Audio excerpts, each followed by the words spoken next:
Ni hao. Hello. This is the 13th lesson in heat transfer.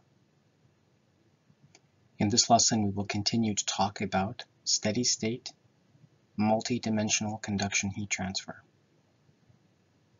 In the prior two lessons, we have looked at a technique to analyze problems of this type called the finite volume method. We first looked at how to develop the finite method governing equations, and then we looked at how to solve the finite volume method governing equations. In this lesson, we will look at how to use the result of the finite volume method solution to calculate heat transfer boundaries, and we will also look at how to validate whether the solution is correct. In the first part of the lesson, we will look at calculating rates of heat transfer at boundaries. By the end of this lesson, you should be able to apply the nodal temperatures in a finite volume solution to calculate the rates of heat transfer at known temperatures and mixed heat transfer boundaries. On with the lesson. It is sometimes the goal of a finite volume method analysis to calculate the rates of heat transfer across the boundary of a physical system. Let's look at some examples.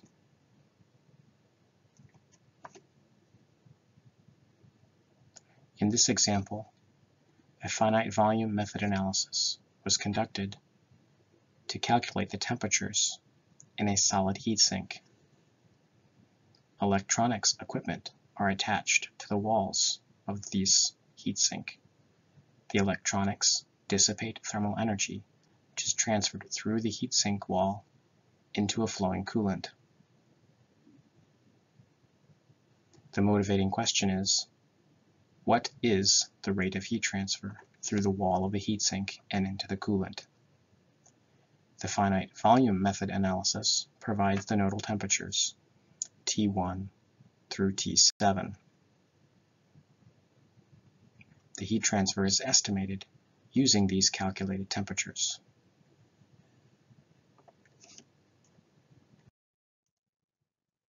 Here is a second example.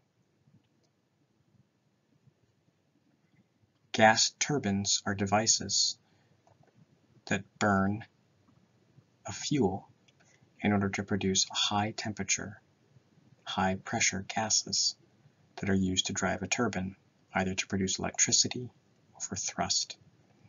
This is a model of a gas turbine blade. Gas turbine blades must be able to withstand the very high temperature combustion gases without failing. Often they are cooled using air channels. By passing cooler air through the turbine blade, the blade is maintained at a safe operating temperature even when exposed to hot combustion gases. Here, the heat transfer in the gas turbine blade was analyzed using a finite volume method. A numerical domain was defined, taking advantage of the symmetry planes in the problem. Symmetry plane here, symmetry plane along the center, and a symmetry plane here. This purple box is the lowest repeating unit in the problem. Temperatures on the right side of the box are simply a mirror image of the temperatures on the inside, and the same below. There are two motivating questions. What is the temperature of the turbine blade at the surface exposed to the combustion gases? And what is the rate of heat transfer into the cooling airflow? The finite volume method analysis provides the nodal temperatures T1 through T21 in this numerical grid representing the physical problem. The temperature of the surface of the blade is the temperature of T1 through T6. These nodes reside on the surface exposed to the hot combustion gases. Thus, they provide the answer to the first question. The temperatures in the result of the finite volume method solution can also be used to estimate the rate of heat transfer into the cooling airflow.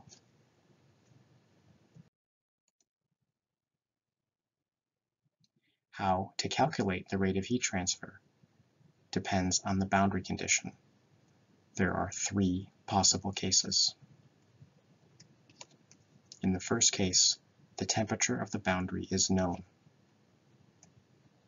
In this case, we apply Fourier's law and the area of the face through which heat is transferred. We are quantifying the heat transfer on the numerical domain side of the problem, where the heat transfer is by conduction. We apply Fourier's law, which provides the flux, the thermal conductivity, times the temperature difference, divided by the grid node spacing. We multiply by the appropriate area of the face. Remember that in the finite volume method analysis, we assume that temperatures vary linearly from node to node. Hence, we replace the temperature gradient at the faces of the volumes by the temperature difference divided by the node spacing. Let's consider an example. This is the example that was analyzed in Lesson 12. It is a square of side length 1 meter. On the left side of the square, the surface is held at 100 degrees C. On the bottom side, 200 degrees C. And on the top and right sides of the square, there is convection heat transfer to a fluid at 0 degrees Celsius. The convection heat transfer is characterized by a convection heat transfer coefficient of 4 watt per square meter Kelvin. In Lesson 12, it was shown that for this 5 by 5 numerical mesh, the nodal temperatures are as given in this table. The positions of these temperatures correspond to the nodes in the mesh: T1, T2, T3, T4, T5, T6, T7, and so on. If we wanted to calculate the rate of heat transfer into the square across the face associated with node 6, we would apply Fourier's law, since this boundary condition is known temperature. The area of the face is equal to delta y times 1 meter into and out of the page in this two-dimensional problem.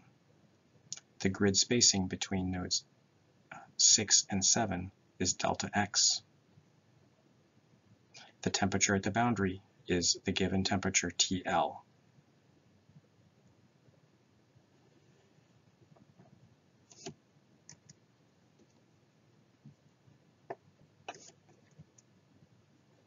Substituting values and noting that delta x and delta y are equal in this particular mesh, the rate of heat transfer is given by the thermal conductivity times the temperature difference.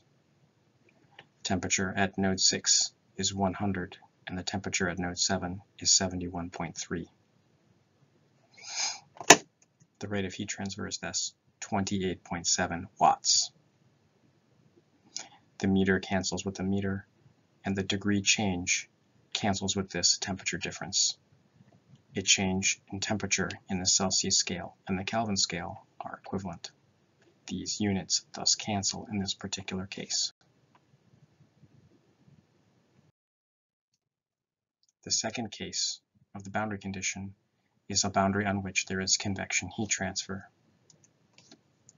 In this case, we apply Newton's law of cooling and the area of the face through which heat is transferred. We use T sub k to represent the node temperature. Let's again look at our example from Lesson 12.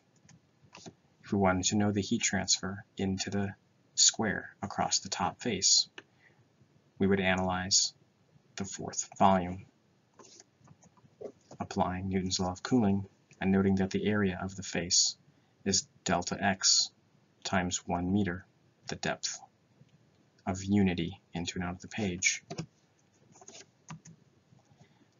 The convection heat transfer coefficient is 4 watt per square meter Kelvin. The grid spacing is 0.25 meters. The fluid temperature was 0 degrees C, and the temperature at node 4 is 10.8 degrees. The rate of heat transfer here is negative 10.8 watts. Note that we obtained a negative value. The negative value tells us that the heat is transferred out of the square rather than in. We could see that since the T4 is a higher temperature than the fluid temperature, and heat is always transferred from high temperature to low temperature. The third case is if there is mixed heat transfer on the boundary. In this case, we apply the appropriate rate equation from a thermal circuit analysis of the heat transfer on the other side of the numerical domain and the area of the face through which heat is transferred. This thermal circuit analysis would provide the total thermal resistance to heat transfer from the face of the square to the boundary, through the boundary and into the heat transfer on the other side. R sub T represents the total resistance to the heat transfer from the face of the boundary of the numerical problem to the temperature T infinity. It's possible that this heat could be transferred through a stack of other solids in which the thermal circuit would apply. It's also possible that there could be a stack of solid elements and then finally convection. All of these heat transfers would be combined into a single total overall thermal resistance. This is the end of the first part of Lesson 13.